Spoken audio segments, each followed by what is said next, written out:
The microwave oven discovery, the candy bar melts. In 1932, engineer Percy Spencer was working at Raytheon on radar magnetrons when he stood in front of an active magnetron and noticed that a candy bar in his pocket melted. Rather than just throw it away, Spencer asked, why did the candy bar melt? He placed popcorn kernels near the magnetron, they popped. Then he tried an egg, it exploded.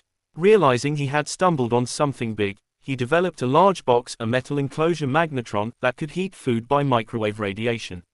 Eventually this led to the first commercial microwave oven, changing how people heat food forever. It's a story of accident plus curiosity equals invention.